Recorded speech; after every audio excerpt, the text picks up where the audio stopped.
What a going people, Mr. B as usual, and today we wanna have a small talk about some observations that I've made in terms of how we're dealing with the aftermath of this hurricane. Also want to touch on some other issues. The appearance it would I want to put it, the appearance of a sort of a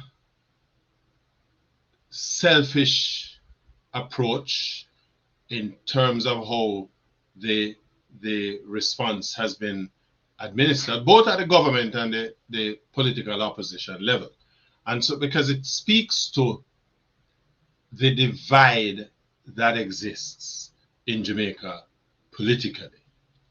Now, let me just say first of all, before we proceed, that if you the first time with the channel, I'm gonna ask you to like the video if you do, and just hit the like button, hit the notification bell so we can send you notifications when we drop material like this in the future. And of course, we're going to invite you to subscribe to the channel. But again, so we have this massive job on hand to getting the country back on its feet after this devastating hurricane. And let me give kudos to the people in charge of dealing with some of this, getting the country back and so on. But like everything else, there are opportunities for us to do better. And my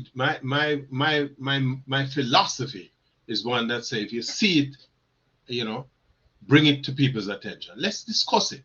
We're not criticizing anybody.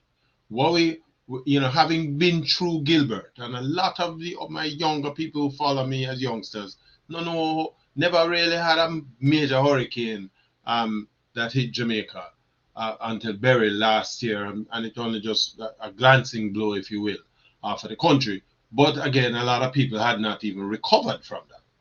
And so we are faced with the task of dealing with a Jamaica where a third of the country has been impacted. So it means that the remaining 2/3, right, is going to have to carry the other 1/3. The county of Cornwall, which includes the parishes of St. James, Hanover, Westmoreland, and St. Elizabeth, the breadbasket parish, have been devastated. Of course, there are pieces of Trelawney, parts of Trelawney and a little bit of St. Ann got touched. So, we're almost at a half of the island. The initial rough guesstimates are that we're looking at over $100 billion in terms of the cost of getting us back on our feet. And so, it becomes so important that our political leadership, both sides of the political divide, start to speak to the country with one voice. I think we missed this opportunity at the outset. I see where there's been some attempts being made to sort of paper over the cracks, but it's simple.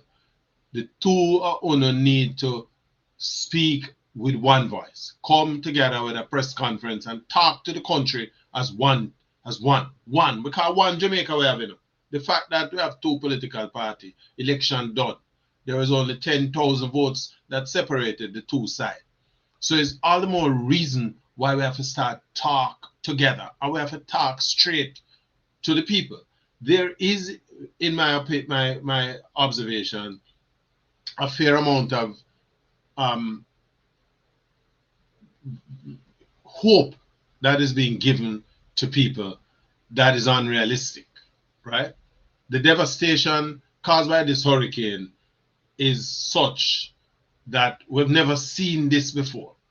Entire districts, towns wiped out. And so people need to appreciate that the government is not going to be able to help you get back your house. If you live in a 3-story house and thing and you never have no insurance for it, dog near me suffer because the government can't help you. You now get that back. So a lot of Jamaicans are going to find that they're in a position today, right, that is 180 degrees different from where they were on the day of the hurricane, and that they will never get back to where they were. A majority of Jamaicans will never get back to where they were, right? It's important that these expectations are the overly high expectation that is being provided to people, that we temper them down. People are going to have to learn now to help themselves. The state can do as much as it can to provide the resources to help people to get back on their feet. But as far as walking and running after you get back on your feet, that's over there for you, right? A lot of people have lost everything, and you know, we need to sort of deal with that as a matter of priority. A lot of homes in the deep rural areas have still not been accessed. A lot of people may have passed on because we don't have the contact in terms of communications. And certainly, people sit down and wait for rescue helicopter and government to send helicopter and thing for rescue them. You have to help yourself. It's important. So these messages are critical.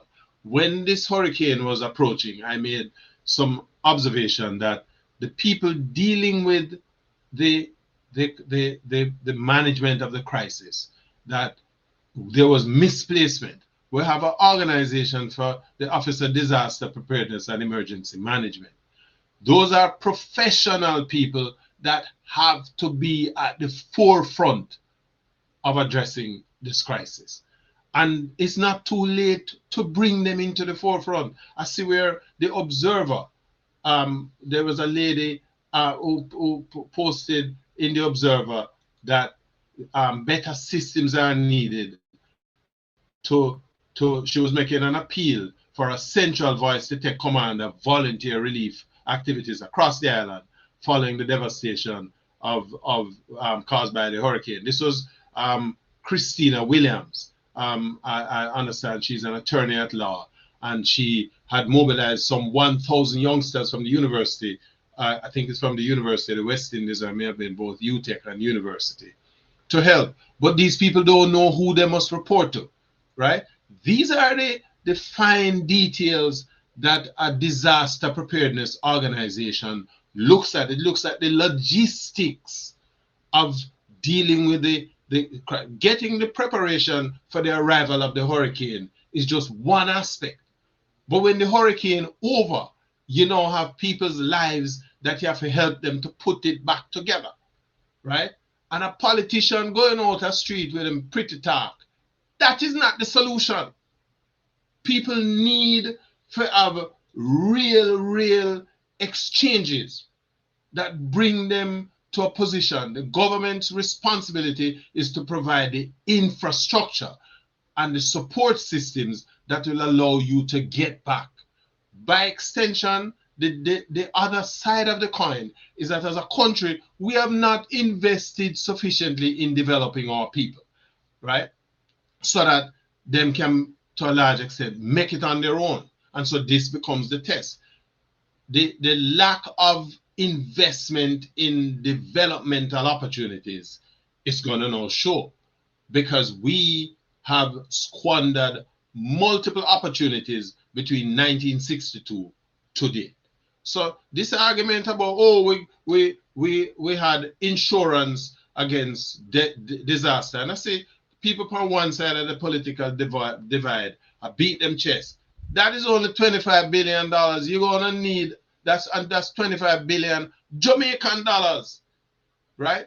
You are going to need over $500 million Jamaican dollars to get the country back other state where it can resume normal operations, right?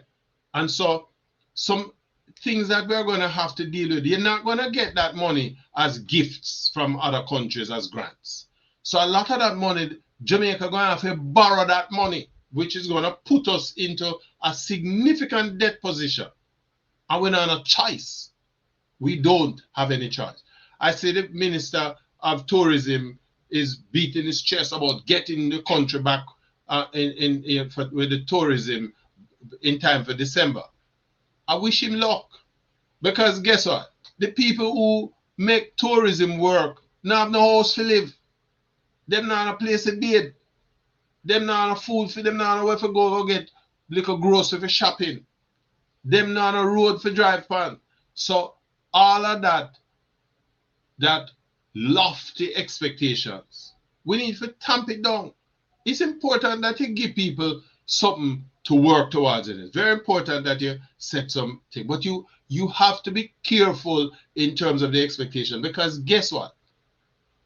There is a tsunami coming behind the hurricane. That tsunami is in the mental state of the Jamaicans impacted by this thing. And if you believe that because you live at Kingston and Panishtown and Portmore and on the other side of the island will never get affected by the hurricane, think again, right? Because remember, the Cornwall region of of Jamaica have a significant contribution in terms of its income generation and material support for the rest of the island. So we are an interdependent people, right? And so even though you might have light now, right, I have water, the man who have no light and no water, he have an impact on you too, right? But let me go back to the people who are being deluged, in the state of deluge by virtue of the hurricane. Because I say JPS is being made to promise that electricity will be restored to maybe 90% of the island within the next 2-3 weeks. Bullshit, right? A lot of these places up near the deep rural areas may not get back electricity at all, because the infrastructure that have to carry the thing, land slippage, where you think all of that mud that fly through homes in a Montego Bay, in a Trelawney, that fly through homes in a, that Santa Cruz, Savlamar, where you think it come from? We have been overbuilding without looking at how we deal with water runoff for decades in Jamaica. And so all of a sudden, the thing catch up on, right? And that denudation that caused the instability of soil and the soil wash away tons of supportive dirt that is necessary to keep the domestic soil infrastructure in place. So a lot of these homes that have soil wash away, you're going to have to go condemn them. And remember, not every Jamaican who have a house did put insurance on it. So a lot of these people who live in them nice 2 and 3 and 4 bedroom house and upstairs house, if you never have an insurance on it, you are going to have to make some adjustment. And even if you have insurance, it can't replace the property where you have. And then there's the issue of getting those claims and get them worked out in time. And then there's a problem of getting building materials back into those areas, because you need roads. So guys, we have a tsunami coming. But in the immediate situation, there is the threat of waterborne illnesses. People now have clean water for drink and bathe and clean up themselves. People that live out in the open because they're not in a house, right? If your house tear down on the roof, go find the zinc and try and nail them back on. So at least you can sleep outside, sleep inside a place where out of the elements, right? And then you have to help yourself, because you might get some of that relief water and thing where it now come on your doorstep. You have to go which part it there. We have to change the way we look on this thing, right? And it is that serious because trust me, you know. And then I don't even talk about the mental health issue. There are a lot of people affected by the storm that the impact no set in good yet. And them will go over the deep end when the realization hit them that they have been wiped out. Kids won't be able to well, a lot of the schools can't even open. But even when that happens, the impact, the memory of this thing is going to be there with them. So, guys, we have a challenge. We have a tsunami of problems that is heading our way, right? And again, remember, the goodwill that we are enjoying now with international agencies and other countries jumping up to provide us with support. Goodwill is not, it don't have an expiry date. In fact, it does have an expiry date on it. And so if we squander the opportunities that we have now, the goodwill is going to run out. And then people look around and say, boy, I will never do good enough with what we give. So we're not getting no more. We have to be careful. We have to be careful of the messaging where we are saying. Perception for people is their reality. So even though you might be a PNP or a labor writer, you know, see nothing wrong with what going on, that is not the perception that other people have. And for those people, their perception is their reality. And when that hit them, they're going to be operating based on that. So, guys, let us recognize that there is a tsunami developing on the periphery, and it's up to all of us to stave it off, right? If you like the video, hit the like button, share with your friends. Do me a beg on share this, because we think it's a messaging that is important for everybody to have. And if you're not subscribed to the channel yet, I think it's a good time for you to do that now, so you can have access to this kind of information when I put it on. More time.